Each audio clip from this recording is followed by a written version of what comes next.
Pues el día de hoy vamos a hacer una plática breve, bueno, pues en la hora que tenemos, gracias, respecto a algunos de los criterios emitidos y publicados ya en el Semanario Judicial de la Federación y que pues se consideran relevantes para efecto de tomarlos en consideración en los medios de defensa o en los argumentos de defensa que planteen.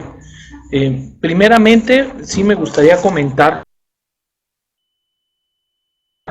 que en la reunión pasada que tuvimos habíamos comentado respecto del 69B y se había comentado tanto el procedimiento del 69B que plantea el Código Fiscal de la Federación y el pronunciamiento que hizo la Corte en relación, en específico la segunda sala de la Corte, en relación con este procedimiento, con la constitucionalidad o inconstitucionalidad de ese procedimiento.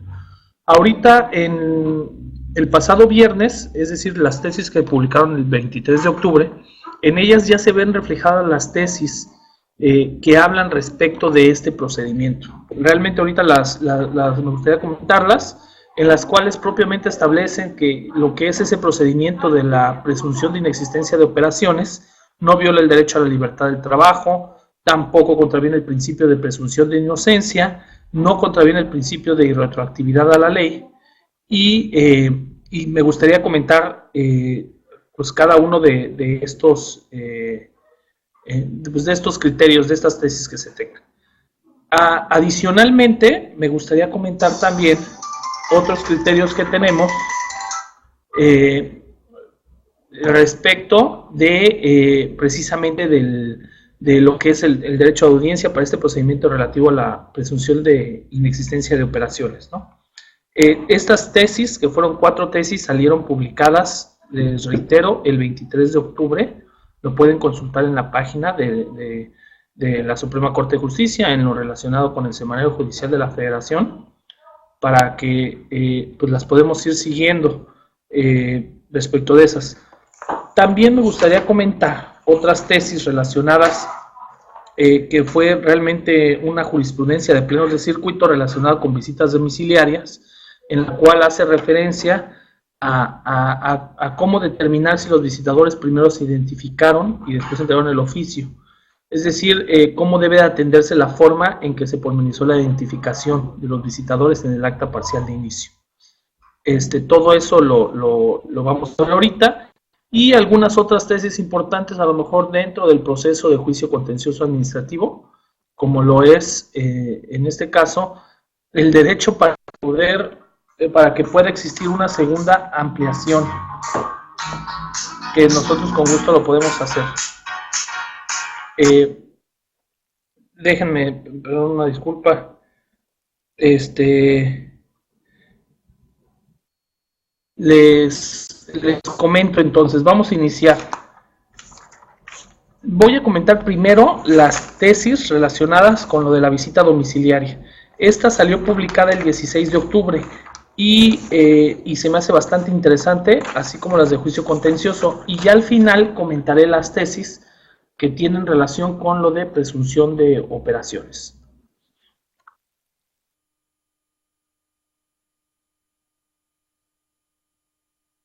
¿Sí me escuchan? Bueno, en el semanario judicial se señaló la tesis que es de plenos de circuito, cuyo rubro dice visita domiciliaria para determinar si los visitadores primero se identificaron y después entregaron el oficio que contiene la orden relativa, debe atenderse a la forma en que se pormenorizó la identificación del acta parcial.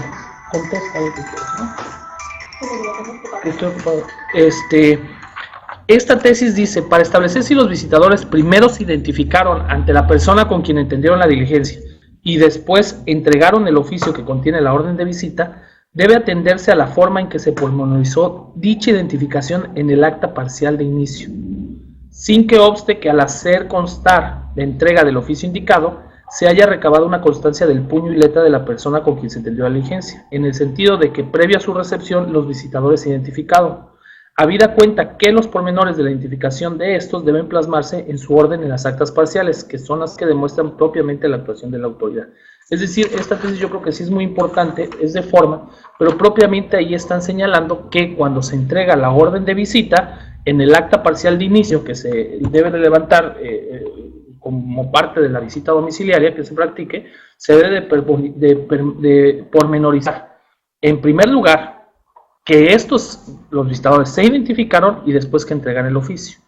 Es decir, ahí pueden tener muy buenos elementos para una defensa en caso de que en las órdenes de visita correspondientes vean que aconteció a lo mejor que fue pormenorizada o que fue circunstanciada esa acta en una forma diferente a ese orden en el que se establece, ¿no? Es muy importante para las órdenes de visita. Recordemos que muchas veces, por cuestiones de forma, como en este caso, una vulneración que existiera al inicio de la orden, podría tener como consecuencia pues, que se anulara la totalidad del procedimiento de fiscalización, ¿no? Otra tesis que es muy importante que salió el 16 de octubre y que es jurisprudencia de la segunda sala y que está muy interesante, es relacionada con el juicio contencioso administrativo. ¿En qué consiste esta? Y me voy a explicar o me voy a andar un poquito. Generalmente, o por regla general, se puede decir incluso en la Ley Federal del Procedimiento Contencioso Administrativo, se encuentra contemplado el procedimiento de ese juicio y que éste prevé la presentación de la demanda, después de la demanda, la contestación de la demanda.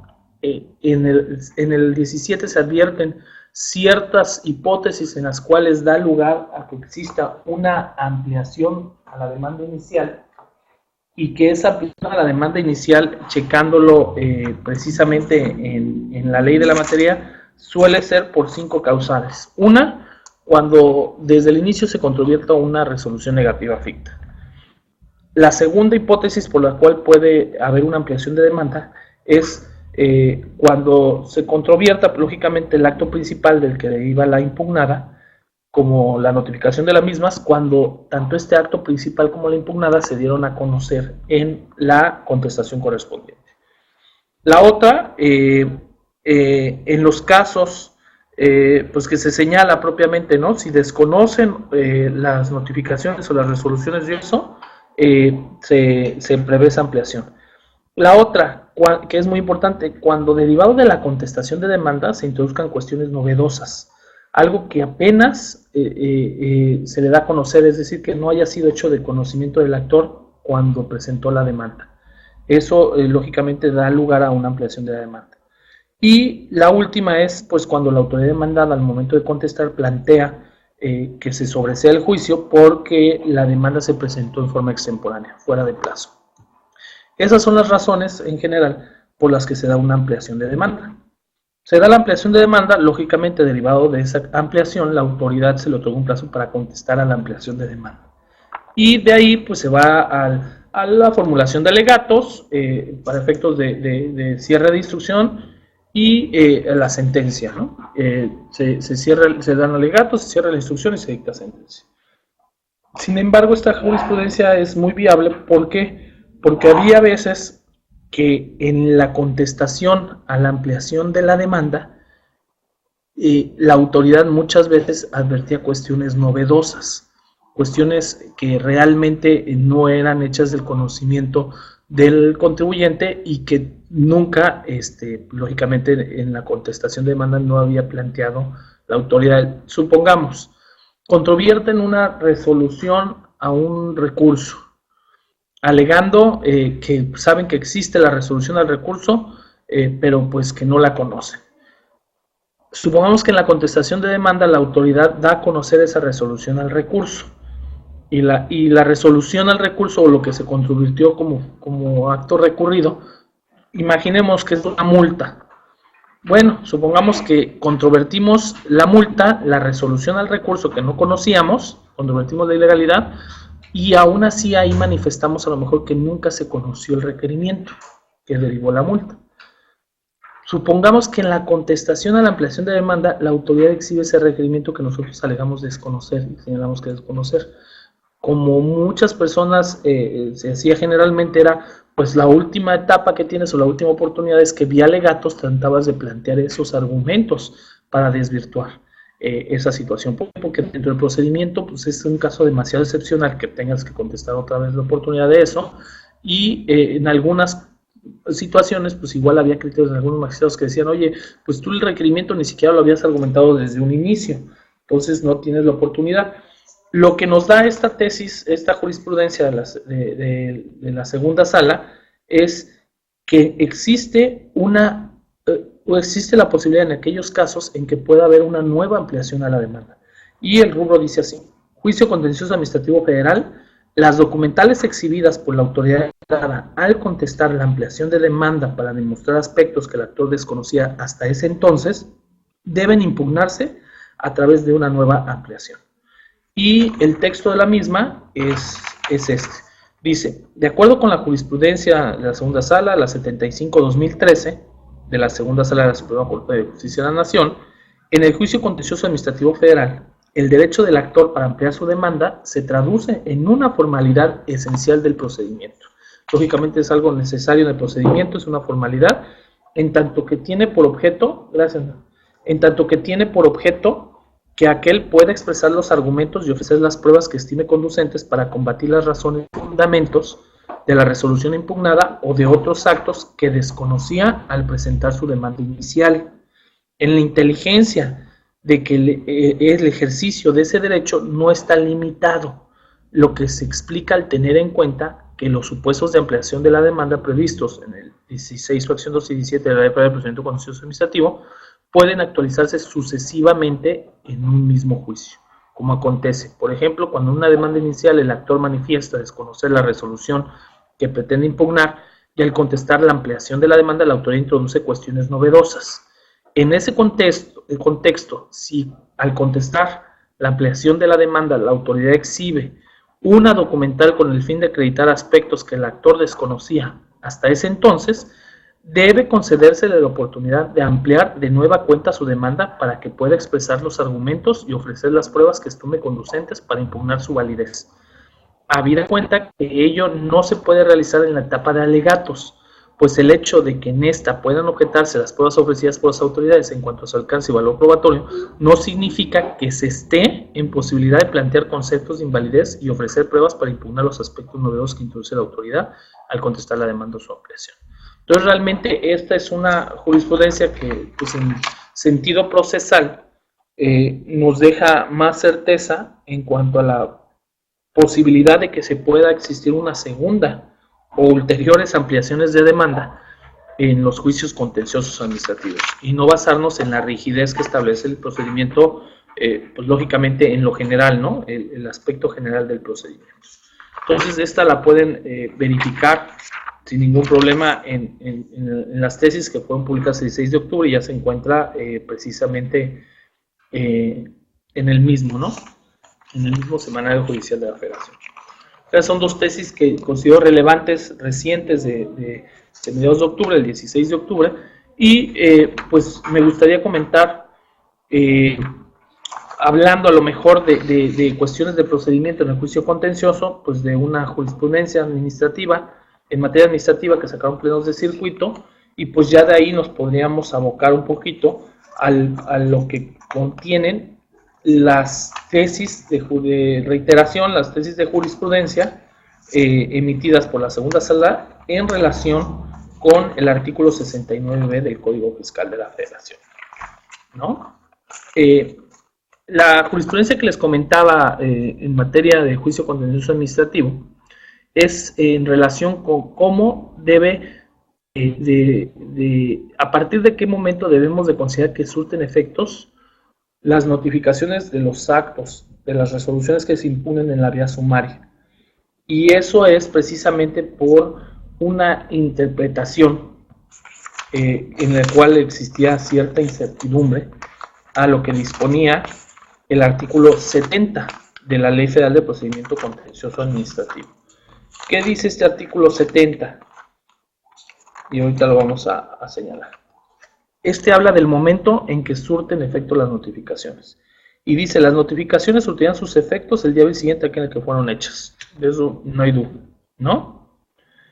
Y aquí es mucho, o tiene mucho que ver con lo que establece el 58.2 del Código de la Ley Federal de Procedimiento Contencioso Administrativo. ¿Sale? ¿Qué dice este artículo 58.2? habla de aquellos casos en los que resulta procedente los juicios en la vía sumaria. ¿Por qué? Porque en su último párrafo dice que la demanda debe presentarse dentro de los 15 días siguientes a aquel en que surte efecto la notificación de la resolución impugnada, de conformidad con las disposiciones de esta ley ante la sala regional competente, ¿no? ¿Qué dice esta tesis? Que la vemos clara, pero luego generó incertidumbre. Dice: juicio contencioso administrativo en la vía sumaria. La norma para determinar el momento en que surte efectos la notificación de la resolución impugnada es el artículo 70 de la Ley Federal de Procedimiento Contencioso Administrativo. ¿Sale? Dice: de acuerdo con el 13, fracción primera, inciso A de la Ley Federal de Procedimiento Contencioso Administrativo, vigente a partir de la reforma publicada, se advierte que la demanda que se promueva en el juicio en la vía ordinaria deberá presentarse entre los 45 días siguientes a aquel en que haya surtido efecto la notificación de la resolución impugnada, lo que se determina conforme a la ley aplicable a esta, es decir, la ley aplicable a la resolución controvertida, inclusive cuando se controvierta simultáneamente como primer acto de aplicación una regla administrativa de carácter general, de donde deriva que la intención del legislador fue dar claridad para determinar el plazo para su presentación. Eso es lo que establece precisamente el 13, fracción primera, inciso A de la Ley Federal de Procedimiento Contencioso Administrativo. Pero no obstante eso, no se modificó el texto que hace poco les leí, del 58.2, último párrafo de la Ley Federal de Procedimiento Contencioso Administrativo, en el cual, en contraste, indica que la demanda en la vía sumaria debe presentarse dentro de los 15 días siguientes a aquel en que surta efectos la notificación de la resolución impugnada ante la sala regional competente de conformidad con sus disposiciones. Ahora bien, y eso es propiamente lo que está principalmente para asuntos de índole administrativo, se podría decir, ¿no? ¿Qué diferencia le vemos entre una y otra? Dice: respecto de esta última porción normativa, la que el 58.2, último párrafo, se requiere llevar a cabo un ejercicio de interpretación constitucional más favorable a los justiciables, conforme al artículo primero constitucional, para identificar el momento en el que surte efectos la notificación del auto controvertido en el juicio sumario, habida cuenta que es necesario expandir y no restringir sus alcances para que el gobernado conozca en forma clara la legislación aplicable. En esa virtud, la norma que debe considerarse para definir cuándo surte efectos la notificación es el artículo 70 de la Ley Federal de Procedimiento Contencioso Administrativo, en las que señala que debe de ser al día hábil siguiente en que se practiquen. Y la segunda sala señala, más bien el Pleno del Circuito señala esto, atendiendo al respeto a los derechos de seguridad jurídica, de acceso efectivo a la justicia, que están previstos en el 14, 16 y 17 constitucionales. ¿Por qué? Porque de atender a la ley que rige el acto impugnado, y esto hablamos de actos administrativos, como sería el artículo 38 de la Ley Federal de Procedimiento Administrativo, que establece que las notificaciones surten efectos el mismo día en que se practican, se causaría un mayor perjuicio a quienes promuevan bajo la previsión expresa de las normas citadas en el primer término, ya que tendrían un día menos para preparar el adecuado ejercicio de su acción de nulidad. Y esas consideraciones se apoyan además en otra jurisprudencia, en la 90-2015. ¿Qué es lo que vemos ahorita aquí o qué señala propiamente esta tesis? Cuando existían multas o resoluciones definitivas emitidas con base en la Ley Federal de Procedimiento Administrativo y normalmente controvertían en juicio, el plazo que se establece para juicio ordinario o antes de que existiera el juicio sumario era pues los 45 días a partir de que tuviera efectos la notificación. Y en materia administrativa hablando pues desde multas de Profeco, multas incluso en aquellas en las que se basa la Ley Federal de Procedimiento de norma de aquellas autoridades que revisan las NOMS, todo lo que sea administrativo, no fiscal, indico administrativo, y que para los procedimientos se basen en el procedimiento que establece la Ley Federal de Procedimiento Administrativo, la fecha en la que surtían efecto las notificaciones o en las que surte efecto las notificaciones es en el mismo día, en la misma fecha en la que se practican, a diferencia de aquellos actos de naturaleza fiscal, es decir, emitidos por autoridades fiscales, en las que las notificaciones personales surten efectos al día siguiente que se practican, es decir, ahí hay día de diferencia, ¿no? ¿Qué interpretación le da esto o qué novedad existe en esta tesis? que aquí los colegiados dan la interpretación en la que disponen que cuando se trata de juicios sumarios, deben de considerar cuándo surte efecto las notificaciones conforme a lo que dispone la Ley Federal de Procedimiento Contencioso Administrativo, que es el 70, y no cuándo surten efecto las notificaciones que dispone la Ley Federal de Procedimiento Administrativo cuando los actos los actos impugnados emanan del procedimiento propiamente de esta ley.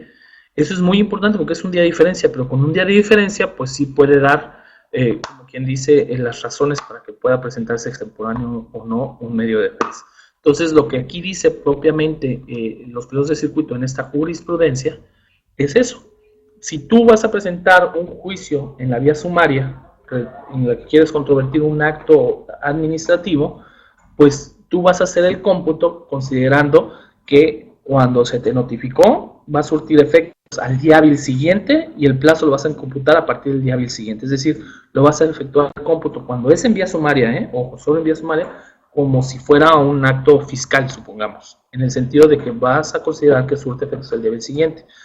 Pocas palabras, vas a utilizar el 70, el artículo 70 de la Ley Federal de Procedimiento Contencioso Administrativo, y de esa forma no vas a considerar el artículo 38 de la Ley Federal de Procedimiento Administrativo, en el que señala que las notificaciones surten efectos el mismo día en que se practica. Esta tesis para mí sí tiene bastante relevancia en cuanto a la interpretación que da, porque sí está dando una interpretación más favorable y garantista precisamente para respetar los derechos de seguridad jurídica y de acceso efectivo a la justicia a aquellos, bueno, no contribuyentes, sino aquí serían aquellos ciudadanos que controviertan actos de naturaleza administrativa. Bueno, esa es otra tesis más que quería que tengan. Cualquier pregunta, bueno, pues con gusto la podemos comentar sin ningún problema y pues para echarle ojito. Ahora, me gustaría propiamente enfocarme un poquito a las tesis que aparecieron publicadas recientemente respecto de los análisis que efectuó la segunda sala de la Suprema Corte de Justicia de la Nación en cuanto a la constitucionalidad del artículo 69b del Código Fiscal de la Federación.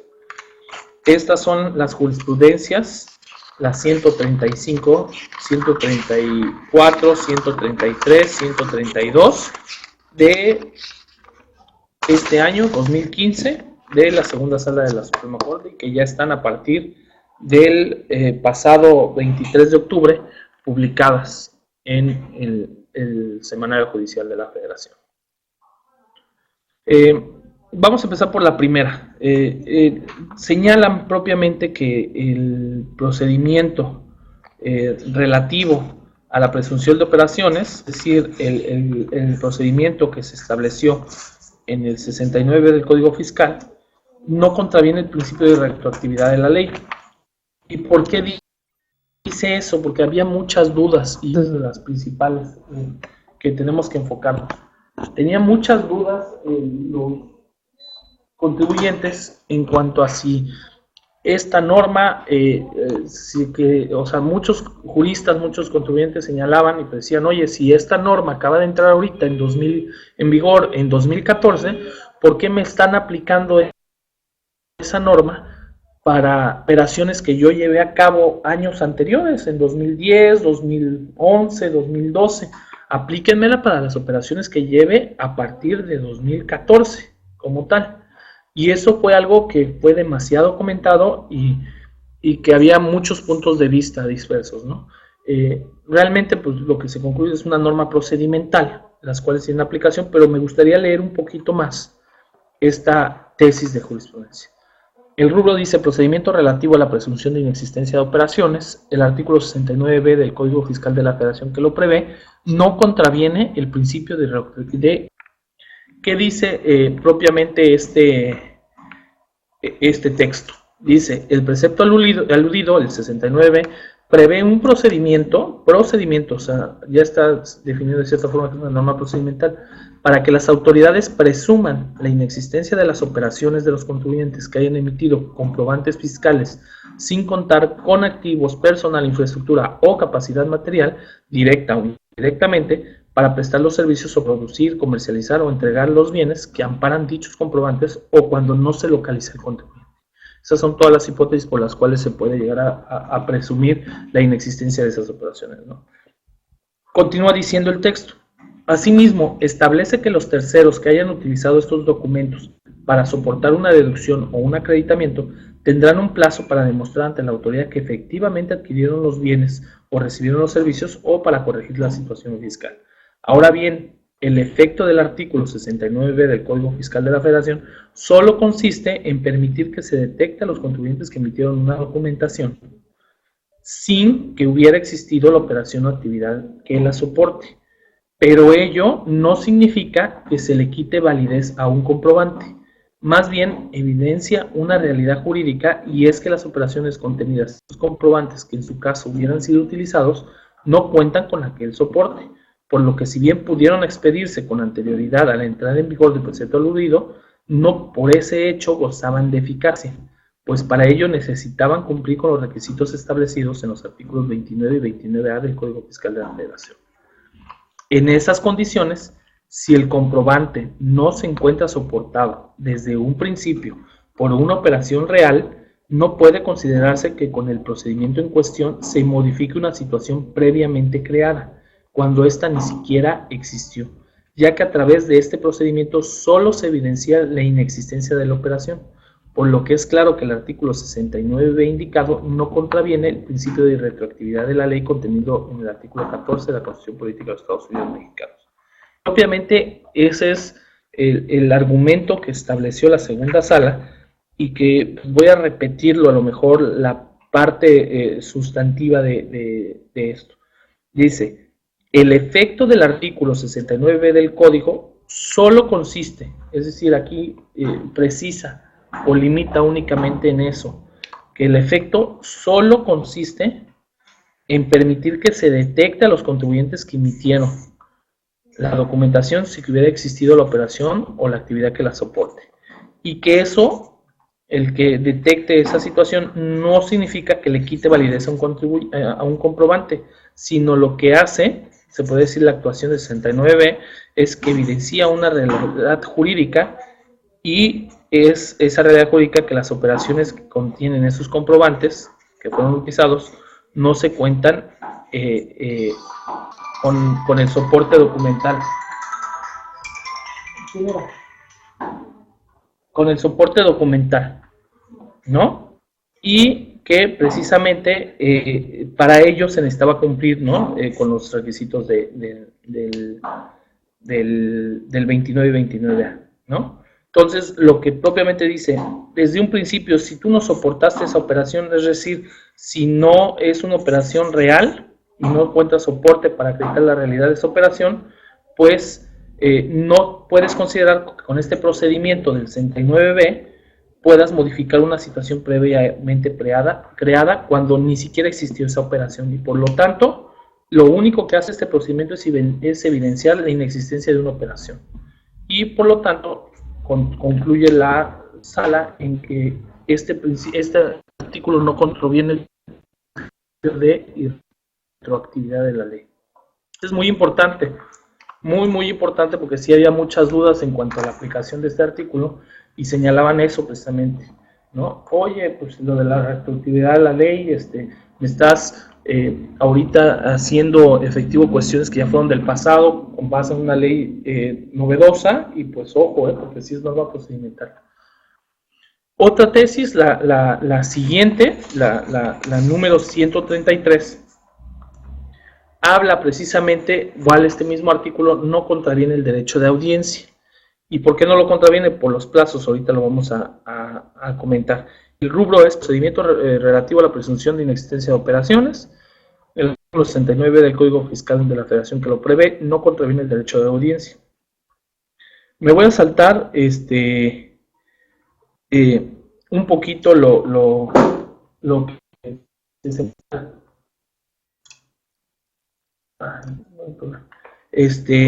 dice el artículo 69b prevé un procedimiento para que las autoridades presuman la inexistencia de las operaciones de los contribuyentes que hayan emitido comprobantes fiscales sin contar con activos, personal, infraestructura, capacidad material, directa o indirectamente para prestar, ¿no? O cuando no esté localizado el contribuyente. Todas las tesis inician lo mismo y lógicamente establecen que si sus documentos se tiene un plazo igual para demostrar a la autoridad que efectivamente sí habían adquirido esos bienes o recibido los servicios, o en su caso, si no lo hicieron, pues para que corrigieran su situación fiscal.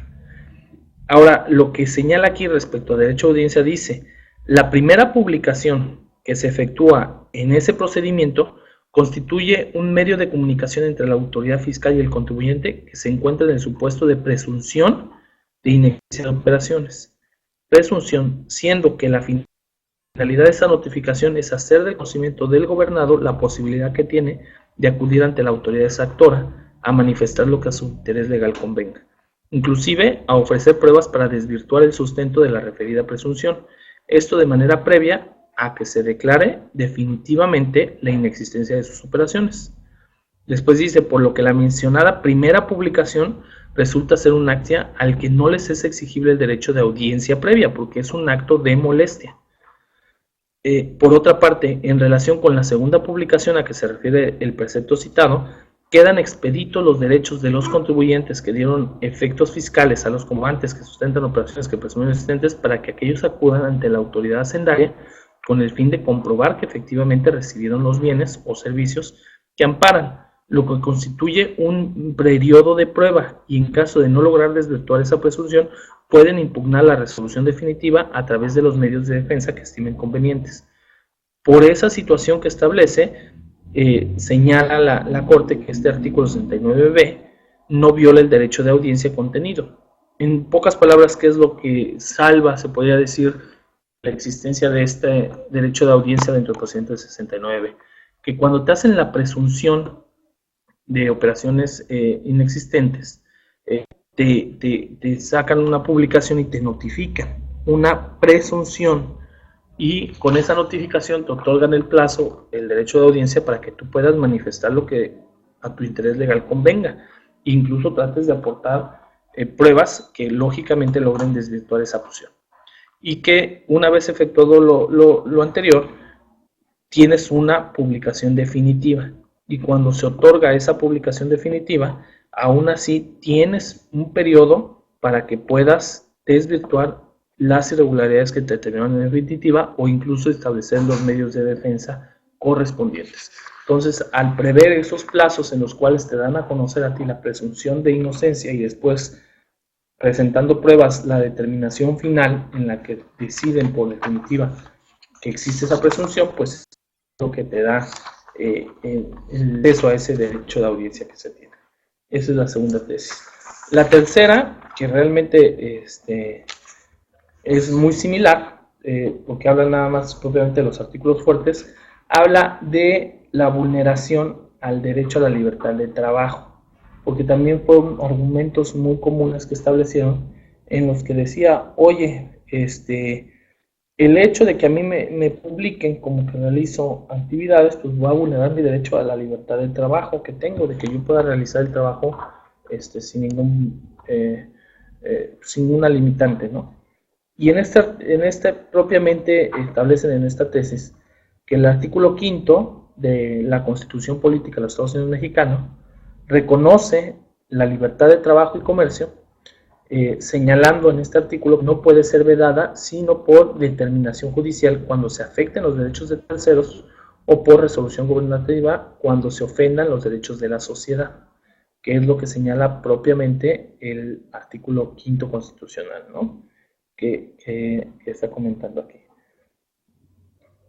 Después, esta misma tesis señala que el artículo 69b, en el que se prevé que iba a haber un listado de los contribuyentes que han emitido comprobantes sin contar con la infraestructura, el personal, etcétera, etcétera, etcétera, o que no se trata de un contribuyente no localizado, que este artículo 69b no viola el derecho a la libertad de trabajo. ¿Y por qué argumento? Señala la segunda sala de la Corte que a través de esa comunicación, de la comunicación en la que se le da a conocer la presunción de que realiza operaciones inexistentes, no se impide el ejercicio de sus actividades comerciales.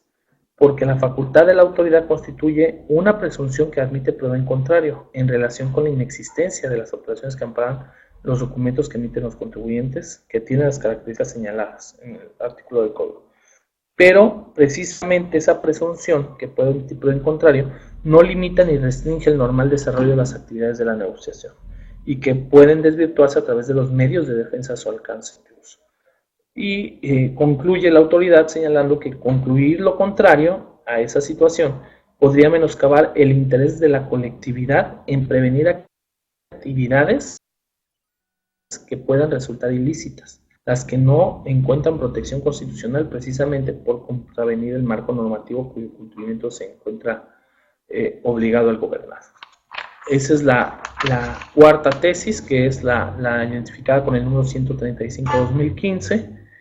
Y la quinta, esta es la tercera, y la cuarta es la que habla respecto del principio de la presunción de inocencia. Que aquí ya por la publicación sí lo decían muchas personas, incluso muchas personas sí se vieron afectadas, porque los publicaron, fueron pocos, la verdad fueron muy pocos, desvirtuar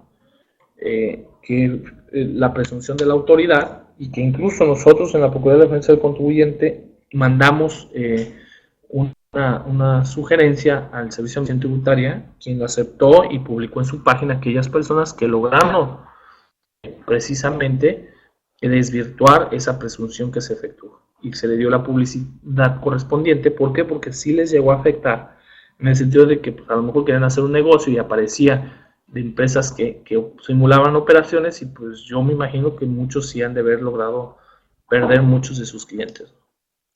Entonces, en esta tesis habla precisamente, me voy a saltar un poquito porque inicia igual, del procedimiento, explica el procedimiento del 69B, y lo que dice en conclusión es que a través del procedimiento del 69B, en el que es el conocimiento del contribuyente la presunción a la que ha arribado la autoridad con base en la información que obra en su poder, que encuadra en las hipótesis contenidas en el artículo 69b que comentamos, señala que ante esa presunción la autoridad debe notificar al contribuyente en términos del párrafo segundo, que señala que esa comunicación será a través de 3 medios: del buzón, de la página del SAT y del Diario Oficial de la Federación, y que la primera publicación origina, esa primera publicación la que se hace a través del buzón tributario, o en los casos en los que no está hasta personalmente, originaba la posibilidad de que el contribuyente afectado pudiera comparecer ante la autoridad con los elementos probatorios a su alcance para poder desvirtuar aquella determinación de la autoridad. Y consecuentemente, tratarse de una presunción que admite prueba en contrario y que se funda en información objetiva que aluda a la falta de capacidad operativa del contribuyente para llevar a cabo las operaciones que se refieren a los comprobantes fiscales. El artículo en comento, el 69b del Código Fiscal, no contraviene a consideración de la segunda sala el principio de presunción de inocencia.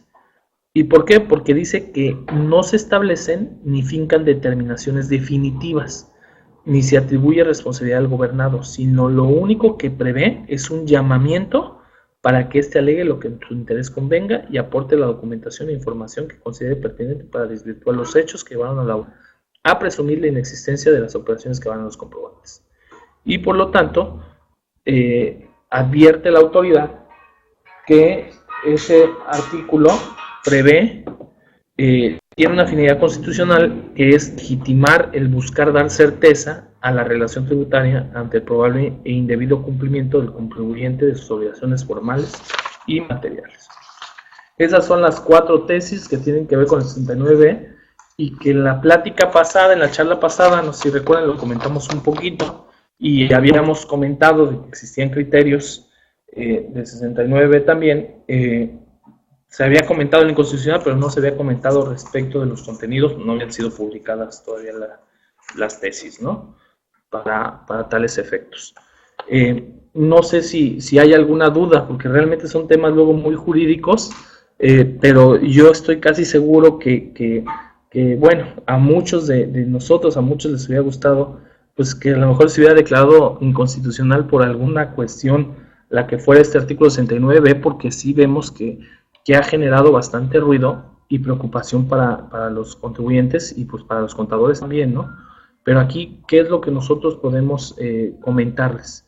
Primera, si les llega a ustedes una notificación respecto del inicio del procedimiento de 69, es decir, que les notifiquen la presunción que existe por no llevar a cabo la materialidad de las operaciones, pues que sí se trate de desvirtuar, e incluso en el mismo artículo 69 se establece un plazo para la autoridad para que dé contestación o en su caso requiera información, que tal y como lo podemos checar aquí en el Código Fiscal de la Federación, y que lo estoy checando ahorita en este momento, establece el plazo para desvirtuar.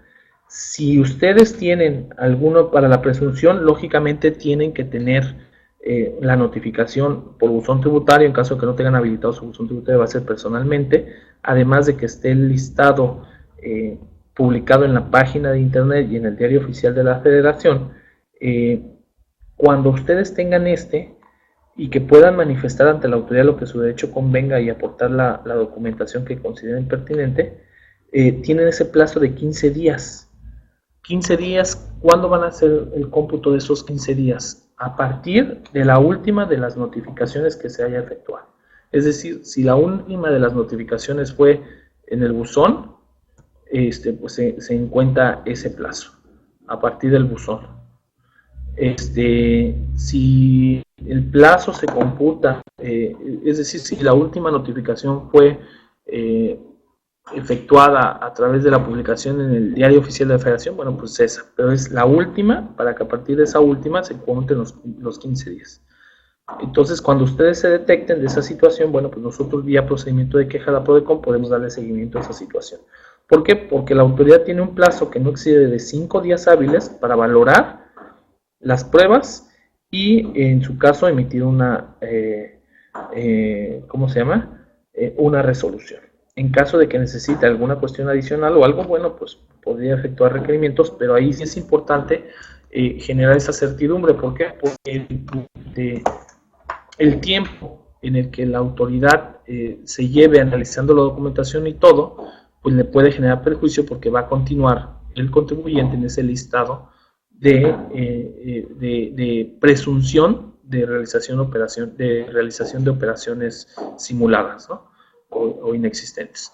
Entonces ahí sí es muy importante eso. Y más aún, también hemos notado nosotros aquí en Veracruz que ya el SAT ha emitido cartas de invitación a aquellos contribuyentes que utilizaron esos comprobantes fiscales supuestamente emitidos por personas que ya están en los listados definitivos del 69B del Código. Es decir, el contribuyente Patito lo tuvieron como presunto, como presumieron que él había emitido comprobantes de operaciones simuladas.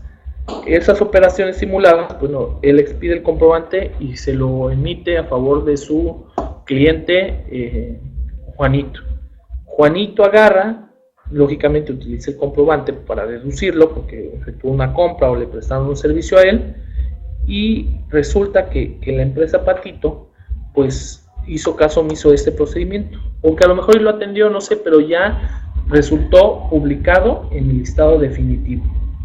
Recordemos que a partir de que sale publicado ese proveedor en el listado definitivo que se publica en el diario oficial de la Federación, cuenta con un plazo al contribuyente de máximo 30 días siguientes. Habla de 30 días, entenderíamos 30 días naturales, para acreditar ante la autoridad que con él sí llevó operaciones reales. Es decir, si bien puede tener, él puede estar contemplado en el listado definitivo, sí tenemos que tener esa costumbre de llevar a cabo la revisión, el análisis de esos listados definitivos que se publiquen en la página del SAT, porque si alguno de nuestros proveedores aparece ahí, pues a partir de la fecha de publicación en el diario oficial de ese listado, empiezan a computarse los 30 días hábiles con que cuente el contribuyente, en este caso el cliente señor Juanito, supongamos en este ejemplo, para que logre acercarse con la autoridad y decir, oye, ojo, aquí tú lo publicaste como definitivo, pues no sé si él simuló o no, pero en lo particular con las operaciones que realizó con mi persona, con Juanito, no simuló operaciones y mira, te demuestro que él sí me hizo esta operación, esta operación, esta operación. ¿Por qué? Porque también se generaba un perjuicio para los terceros, en este caso para los clientes, no dar esa oportunidad. Si no se hubiera dado esa oportunidad a los clientes, pues lógicamente sí se hubiera vulnerado el derecho de audiencia.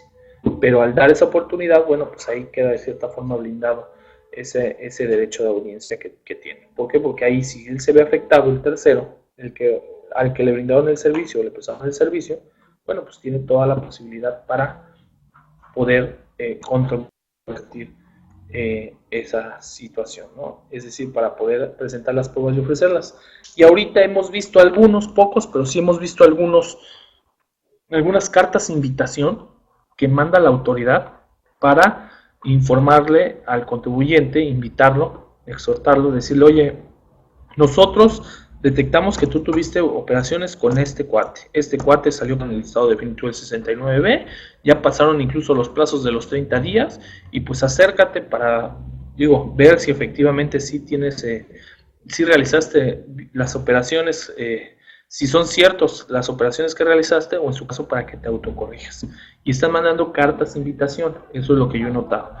¿Qué es lo importante? Bueno, pues checar esos listados y si llega alguna, pues por favor ahí que pues para checarlo, ¿no? Para checarlo sin ningún problema.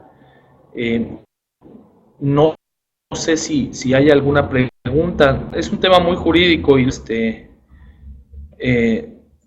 generan algunas dudas a lo mejor, o más que nada al momento de que llegue el procedimiento es cuando se van a empezar a generar las dudas respecto a estas tesis. La idea es un poquito pues comentar, ¿no? Que ya el 69B pues ya está, se queda, nada de que se declare inconstitucional por alguna forma y pues que ahí con todo gusto pueden revisar precisamente las tesis que están precisamente en el semanario judicial de la Federación, pues para lo que consideren que les convenga a ustedes, ¿no? No sé si hay alguna pregunta, pues yo quedo aquí a las órdenes como siempre, les voy a pasar mis correos y con muchísimo gusto quedo siempre a sus órdenes aquí en la delegación Veracruz. Les voy a mandar mis correos por acá y muchísimas gracias por su tiempo y pues espero y les haya sido útil esta pequeña charla. Déjenme mandarles, ahí está mi correo y les voy a mandar el de la delegación Veracruz. Sin ningún problema por esta vía nos podemos comunicar y quedo a sus apreciables órdenes. Déjame, me voy desconectando. Ahí está. Igual otro día a ver si les comento, Santi, de las tesis que existen para efectos de saber cuándo cuándo se empiezan a contar los 5 años para que no prescriba el derecho que tienes para solicitar la devolución de saldo a favor. No sé si ahí en el foro tengan interés, pues con gusto lo podemos comentar. Pues es más, ahorita tenemos 10 minutos, lo podemos comentar si gustan, ahí depende de que ustedes quieran, de a partir de qué momento se empieza a computar el plazo de las declaraciones para pedir el saldo a favor, ¿no? Quedo a sus órdenes y muchísimas gracias por todo. No sé si conozcan esas tesis o no. No sé si las hayan escuchado o si tengan dudas respecto a partir de efectuar la solicitud de saldo a favor y por lo tanto iniciar el cómputo de los plazos para tal fin. Bueno, si quieren, bueno, pues nos echamos si les interesa. En cuestión fiscal de impuestos, sí, también damos con muchísimo gusto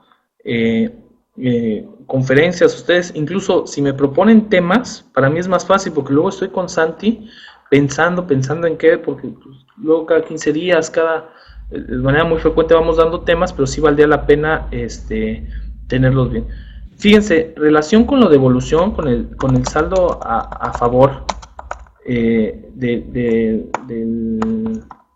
los impuestos, de los saldos a favor que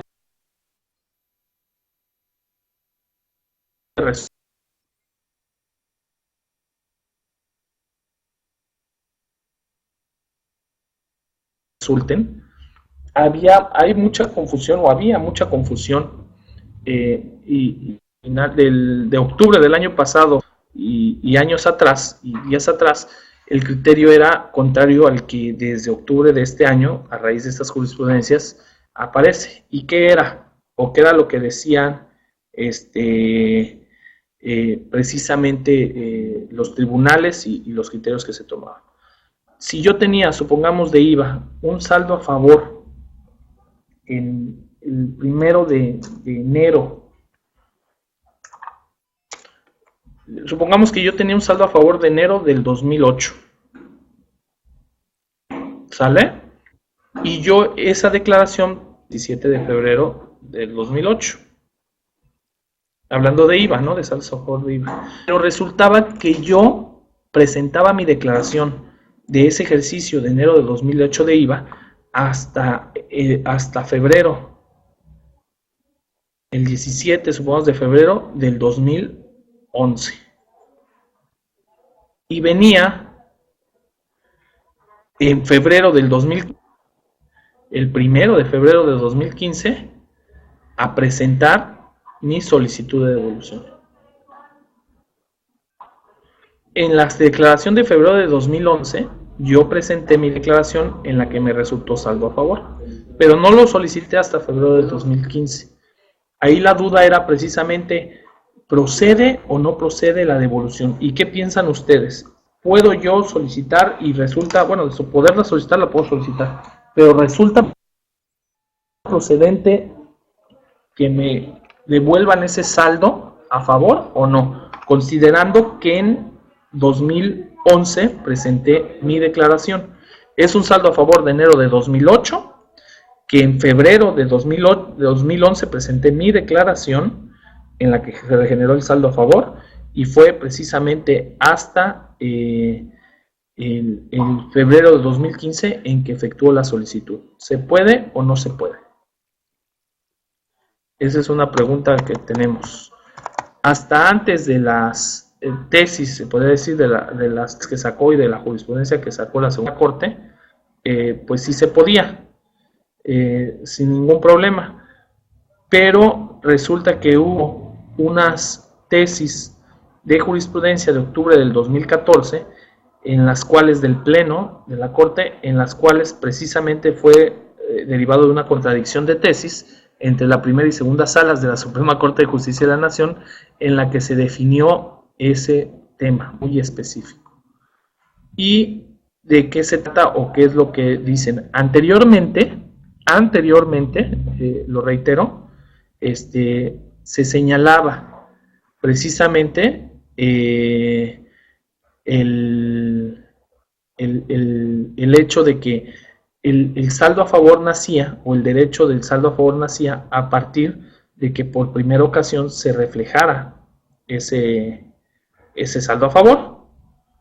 En este caso era cuando estaba la declaración cuando presentabas la declaración de impuestos, la declaración de impuestos, ahí se generaba ese saldo a favor. Entonces decían, bueno, pues si bien tú en 2008 fue el ejercicio, tú presentaste la declaración hasta febrero del 2011, ahí fue cuando por primera ocasión en la declaración normal tú generaste el saldo a favor. Entonces a partir de ahí tenía que haberse efectuado el cómputo de los 5 años, porque como tú tenías presentar la declaración, pues a partir de ahí computabas. Entonces, si tú la presentas en febrero del 2015, la solicitud, pues lógicamente que sí se puede. y ahí se quedó. Entonces decía, bueno, si es 2011, 12, 13, 14, 15, pues son 4 años, mijito, apenas iban a ser 4 años, se iban a cumplir 4 años y por lo tanto está en tiempo y se te devolvía.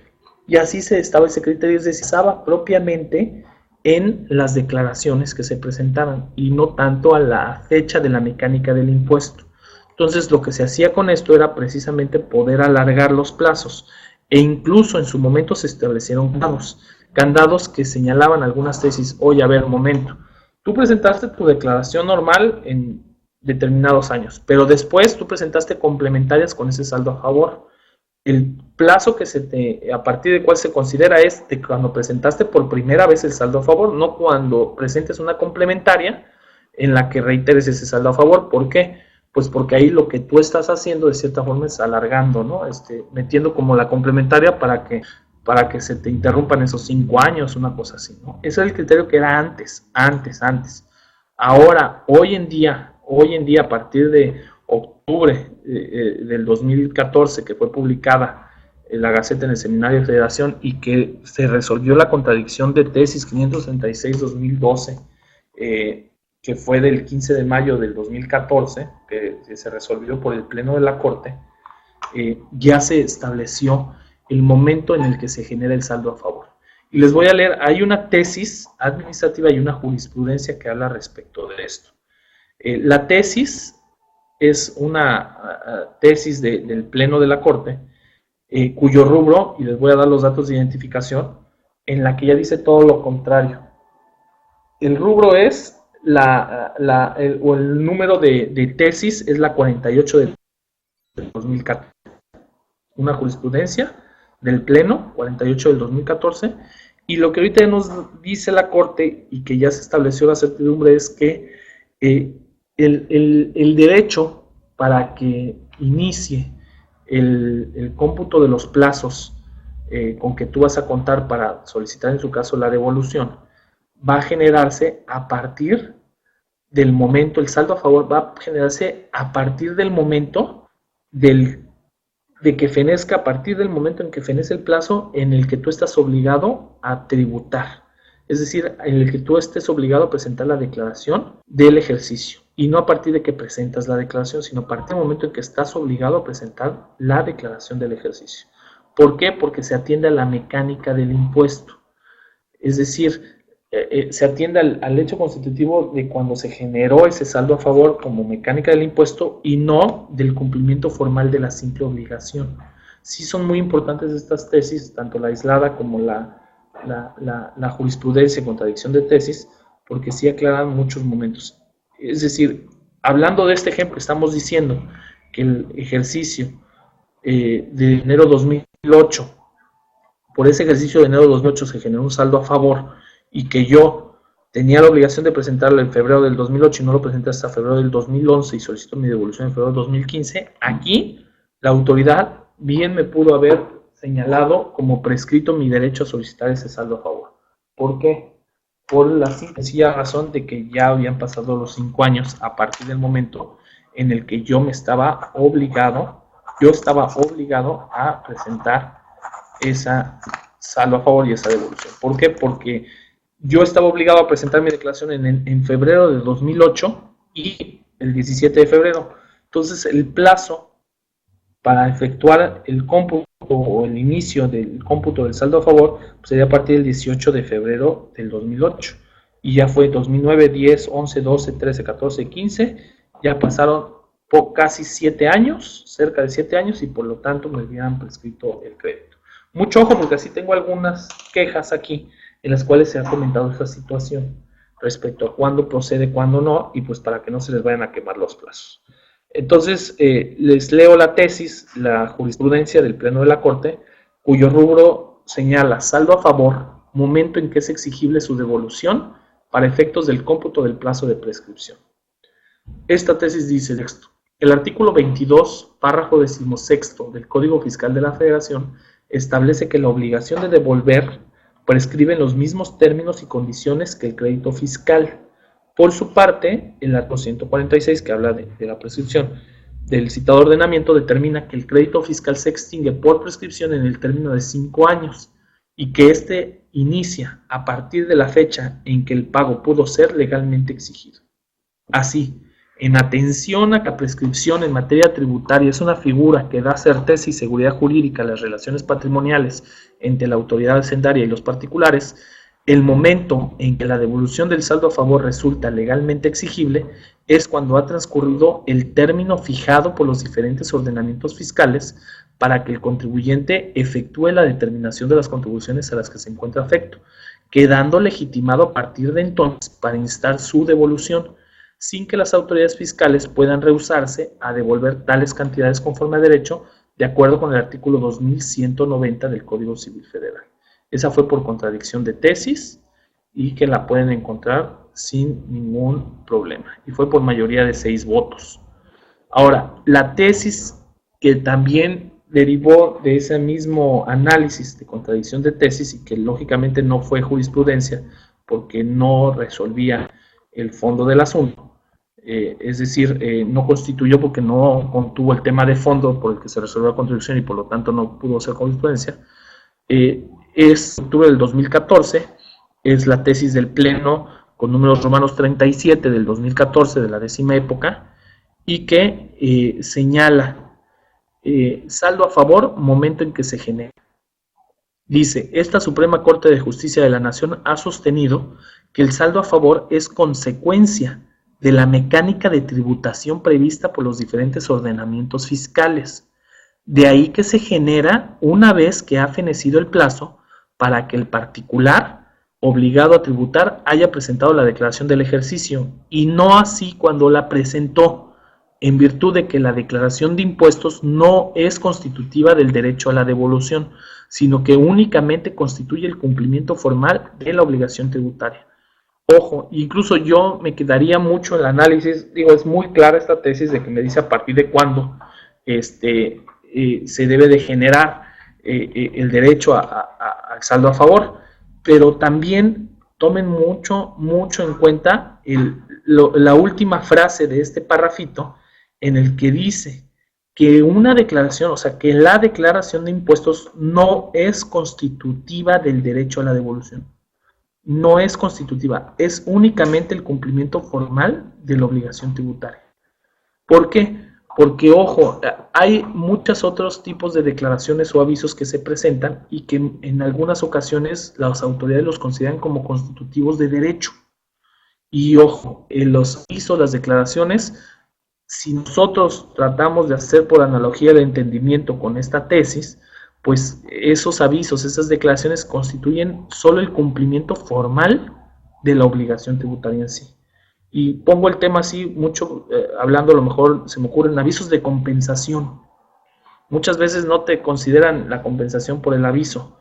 Y ojo ahí con estos. Y para eso, hablando de las compensaciones, chequen unos temas que tenemos nosotros en la página de Prodecon, algunos criterios sustantivos que la delegación de Yucatán, derivado de unos juicios que se logró obtener resoluciones favorables, emitieron unos criterios sustantivos relacionados con el momento a partir del cual, pues cuándo pueden o no pueden considerar una compensación efectuada. Porque la compensación se presentó en tiempo y se aplicó en tiempo, pero el aviso se presentó fuera de los 5 años. Es decir, fue por días, ¿no? Antes de que se cumplieran los 5 años se presentó y lógicamente, si bien se presentó entre los 5 días, ya para el momento en que presentaron el aviso, ya estaba fuera de los 5 años. Y pues realmente sí, en este juicio, la sala de Peninsular, si mal no recuerdo, sí consideró que procedía la compensación, ¿no? Independientemente del aviso que haya sido ya fuera del tiempo. Y hizo un criterio, o el argumento era muy similar a lo que está estableciendo la Corte, ¿no? Que no son constitutivos de derechos, o en su caso, sino propiamente es el cumplimiento formal con el que se ve reflejada esa obligación. Bueno, pues ahí se los comento, se los dejo, cualquier duda, pues ahí estamos. A la orden, quedo pues siempre atento de los comentarios que tengan y por favor sí les agradecería mucho si tienen temas coméntenmelos o díganme de qué quieren y yo con muchísimo gusto los podemos atender. ¿Sale? Bueno, pues sería todo. Muchísimas gracias por su tiempo y saludos.